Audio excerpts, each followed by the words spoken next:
फिर गांव आई बहू। हाय रे, वो कल मुही फिर आने वाली है। मैं तो नहीं चाहती कि वो यहाँ आए। अरे तुम्हारे इकलौते बेटे की बीवी है, बहू है तुम्हारी, कोई बेगाना नहीं कि तुम नहीं चाहती कि वो घर ना आए। अरे उसका घर है ये। हाँ है तो, लेकिन याद है ना पिछली बार एक ही दिन के लिए आई थी, गांव की शक्ल ही बदल कर चली गई। इस बार न जाने क्या क्या करेगी। कलावती अपनी बहू रमा के गांव आने से परेशान थी। अरे शहर की लड़की है, गांव आकर क्या कमाल करती है देखिए। रमा रेलवे स्टेशन पर। हाय रे, गांव की जमीन पर पैर रखते ही गोबर की बदबू आने लगी है। कैसी बात कर रही हो? इसी महक को सूंघ सूंघ कर तो मैं बड़ा हुआ हूँ। हाँ, तभी तुम्हारे परफ्यूम का खर्चा इतना ज्यादा है। पति को रमा की बात बिल्कुल अच्छी नहीं लगती। अब कोई आया है क्या रिसीव करने? कोई क्यों आएगा, मेरा गांव है, गली गली की पहचान है मुझे। चलो आगे से टांगा कर लेते हैं। No no no no, last time मेरी कमर लचक गई थी, मैं तो पैदल ही ठीक हूँ। भाई मैं तो टांगे पर ही जाऊंगा, वैसे भी शहर में टांगा कहाँ मिलता है। पति टांगा बुलाकर उसमें बैठकर चला जाता है। अरे वाह, हाय रे मेरा बेटा। पर बेटा इतना दुबला क्यों हो गया तू? बेटा बहू नहीं आई क्या? अच्छा ही तो है ना नहीं आई, आती तो बस अपनी शेखी झाड़ती रहती शहर की सारी। मुझसे नहीं होता, अभी आती तो कहती। बस तभी बहू की आवाज जोर से आती है। हाय रे, मेरे पैरों में मट्टी लग गई है। क्यों नहीं सरकार को बोलकर आप लोग सड़कें पक्की करवा लेते हैं? छी छी छी छी। कोई तो मेरे पैर में पानी डाल दो। अरे ये कहां से आ गई? मैंने तो सोचा था मेरा बेटा अकेला आया है। लेकिन जैसे ही सास की नजर बहू पर पड़ती है तो वो उसके कपड़े देखकर जोर से चिल्लाती है। अरे ये क्या पहन कर आ गई यहाँ? पता भी है कि कहाँ है वो? अरे कैसी लड़की है, बेटा शहर ही छोड़ देता इसे तो। हाँ हाँ, मुझे भी शौक नहीं है इस मिट्टी में पैर मारने का। अरे जा जाकर साफ हो जा और खाना बना ले। माँ जी, अभी अभी चली आ रही हूँ, आज तो खाना आप बना लेती। हाय रे, मैं बना लेती? कहीं की महारानी है क्या तू? जा जाकर काम कर। शहर की होगी अपनी, मेरे गांव में मेरी चलती है। हाँ जा। बहू जाकर नहा धोकर किचन में पैर रखती ही है कि जोर से चिल्लाती है। अरे वो गैस चूल्हा कहाँ गया और सिलेंडर भी नहीं दिख रहा। माँ जी, मेरे पापा ने गैस इसलिए तो दिया था कि मुझे ये मिट्टी वाले चूल्हे में ना खटना पड़े, आपने वो भी हटा दिया क्या?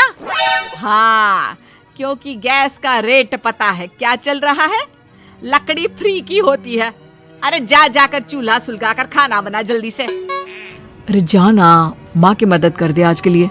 हाँ हाँ, बीवी का गुलाम। सास बहू एक किचन में। सर से पल्ला क्या तेरी नानी आएगी लेने? शादी को 2 साल हो गए, लेकिन लड़की बनी घूम रही है, ना बिंदी ना सिंदूर। अरे लगाया तो है सिंदूर, ये देखिए। बहू पल्ला गिराकर सास को सिंदूर दिखाती है। अब मेरे सार श्रृंगार पर चर्चा हो चुकी हो तो चलिए खाना भी बना ले। आप तो सुबह से ठूस रही होंगी, हम लोग तो अभी अभी आए ना सफर करके। उधर बाहर बेटा और पिता आपस में बात कर रहे थे। क्या है पापा, माँ को कुछ तो समझाइए, कैसी रहती है वो मीरा के साथ? अरे अभी तो शादी हुई है, प्रोफेशनल लड़की है, वो काम ना करे तो हम लोगों का घर ना चले। देख बेटा, तू ये सास बहू के बीच में ना बोले तो ही अच्छा होगा। ये ऐसा रिश्ता है कि कुछ भी कर लो मन मुटाव तो बना ही रहेगा। हाँ वो तो है पापा, लेकिन चलिए देखते हैं। शाम को मीरा स्कर्ट पहनकर आती है। हे सासू माँ, मैं जरा बाहर जा रही हूँ। पास में वो जो मौसी रहती है ना, जो शहर से आई थी अपने पति के इलाज के लिए, उन्होंने घर बुलाया है। कौन वो विमला मौसी? अरे ना ना, उनके घर ना जाना, उनके घर मौसाजी नहीं रहे हैं, 2 हफ्ते पहले ही देहांत हो गया उनका।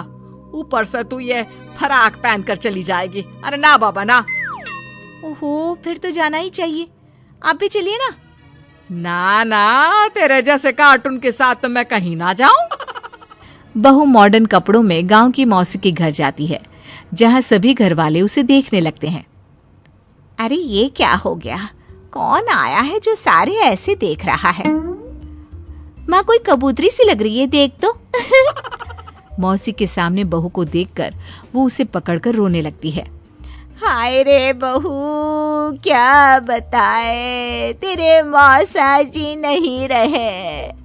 शहर में तेरे घर पर रहकर मैंने उनका इलाज करवाया, लेकिन मैं बचा नहीं पाई उनको। देखिए मौसी, जो होना था वो तो हो गया, लेकिन अब कैसे चलेगा घर? तभी एक सरकारी आदमी उनके घर आता है। ये विमला देवी कौन है? मैं ही हूँ। कौन है, कहाँ से आए हैं आप? मैं आपके पति के दफ्तर से आया हूँ। ये कागज में आपके साइन लेने हैं, जरा जल्दी कर दीजिए। विमला मौसी जैसे ही साइन करने जाती है, बहू रोक लेती है। रुकिए मौसी, कभी भी आंख बंद करके साइन नहीं करना चाहिए। देखिए तो क्या लिखा है पेपर में। अरे बिटिया, हम कहाँ पढ़ना लिखना जानते हैं।